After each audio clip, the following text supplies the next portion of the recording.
let's go to college football, where, of course, Deion Sanders has taken the college football world by storm, not necessarily on the field, but certainly off of it, at Colorado. And there's an article in Athlon magazine that basically rips his program.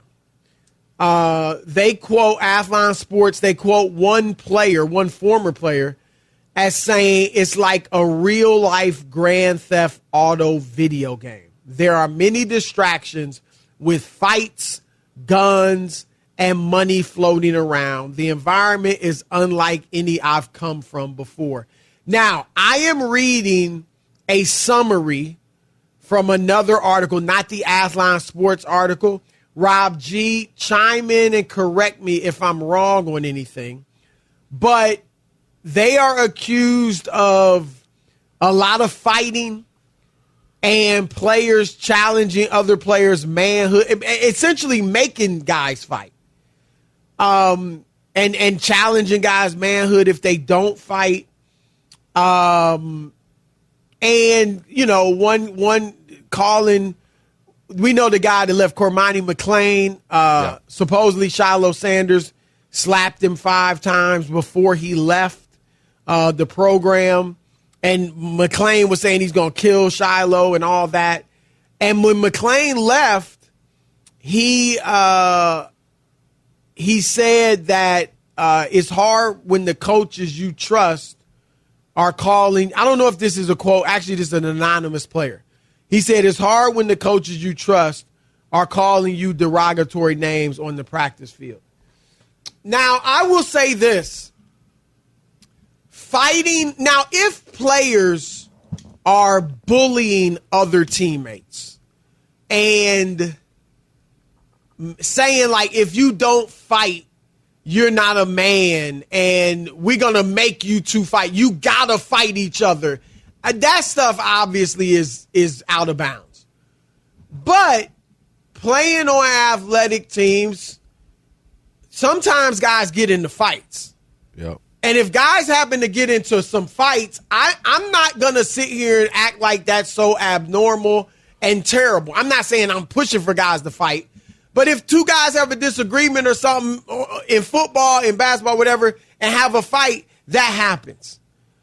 You have cliques and things like that. You get guys that don't get along and things like that. So, again, if they're forcing guys to fight, if they're bullying guys, that's one thing. Certainly shouldn't be any hazing. We've seen, you remember, there was a program recently where it was sexual hazing going on and stuff like that. There's no mention of that here with Colorado, thankfully. But stuff like that obviously is way out of bounds. And coaches calling players derogatory names. What are they saying? What are they saying? Like, how bad it? Because, again, I've had coaches that will call players names. Now, I think there's a limit.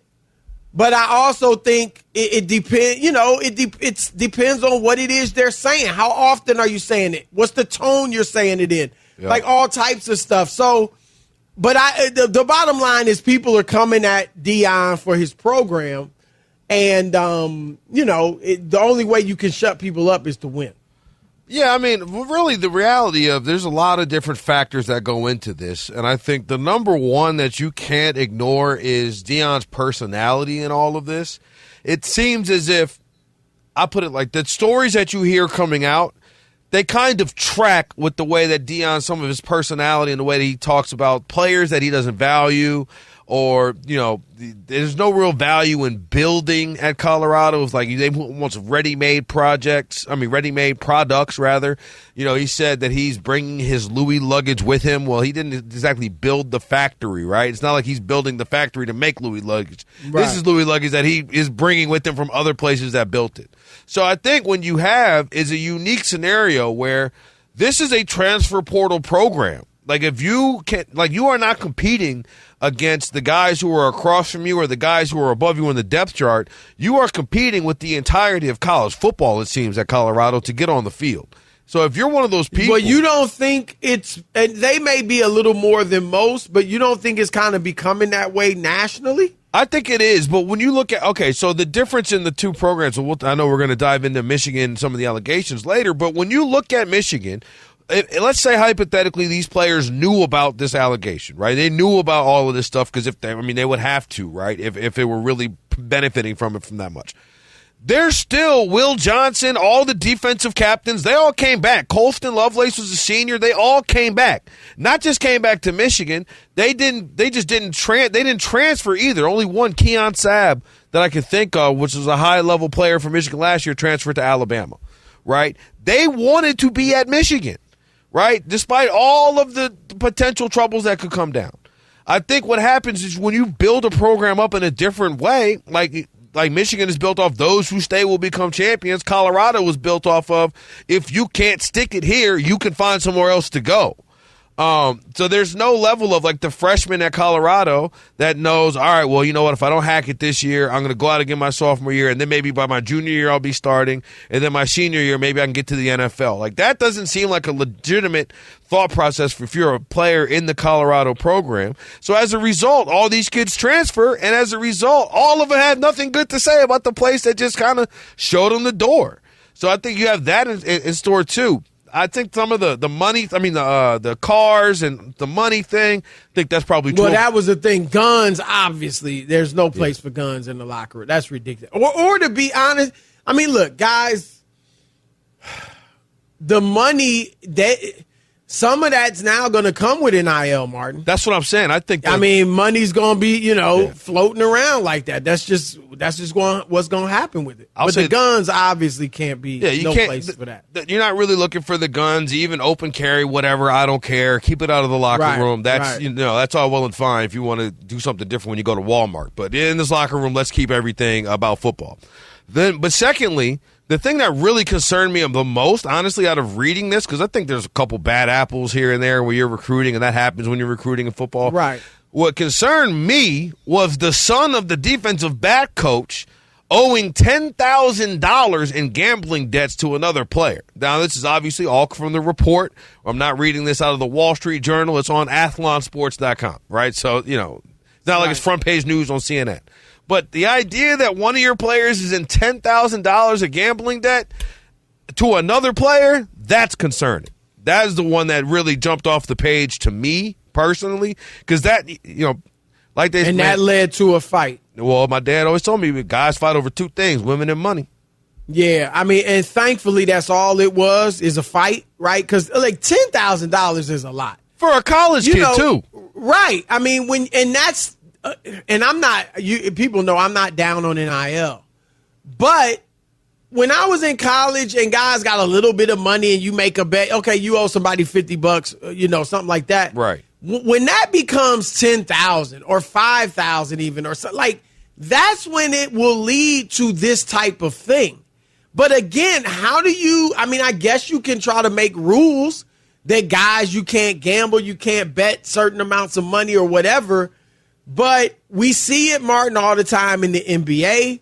Guys gambling and betting on airplanes. We, of course, remember the Gilbert Arenas, Javaris Crittenton situation with the Washington Wizards years ago. If guys have this type of money, then unfortunately a lot of cases, they're going to be betting this type of money. And that's a problem. I do think that, Deion obviously, carries himself as a man of high integrity. He speaks a lot about the Lord and things like that. And if that's the case, then you want to get your program under control. Yep. And I get it. Look, everybody's not going to be a Christian. All your players aren't going to be. They don't have to be. You'll coach whatever. You want good players and guys with decent character. So I'm not saying everybody's got to be going to Bible study on your team, and you're not responsible for all the actions of the players. But there should be a standard. But, yeah, that's the thing. You got to set a standard that guys shoot for, guys know they need to try to live by, or stuff like this will happen. But, look, Urban Meyer's program was running amok. Programs, right, in various places. And this is not, I do think there's a little bit of piling on Deion. And I'm not saying, I mean, I have no reason not to believe what's written, but I'm just saying I don't doubt that a lot of this stuff takes place in many programs. But because of Deion's flamboyant, charismatic personality, the way he got all the publicity last year for winning 4 games, when you do that, when you talk it like he does, guys are going to go for you. And that's what they're doing right now. And they're going to do it on the field, too. Teams are going to look to punish Colorado on the football field. Oh, man. I mean, absolutely. Especially when some of the things that, like, Shedeur said, like, this is our Super Bowl. Yep. But, like, the money thing, having it in the locker room, I'd rather you not. But the gambling of it, that to me is signs of a much bigger problem. If you're continuing, if one guy's got $10,000 in gambling debt, how much gambling debt is going around here, especially as money fast and flowing, especially at a place like Colorado? And you're going to have guys, and it was the same thing with Arenas and Crittenton. Arenas was a max player. Crittenton was not close to that. Right. And he's betting with Gilbert Arenas. How many of these kids that have huge NIL deals, obviously Deion's son, Shedeur, and Travis Hunter and guys like that, are guys that aren't making close to that in NIL, if anything, betting with them? Right. You in trouble. And you're broke, probably. Right. And it'd be tempting because they got the money, and if you think you can beat them, you can get some of that money. But what if you don't beat them? What if you lose and you owe them? That ain't good. So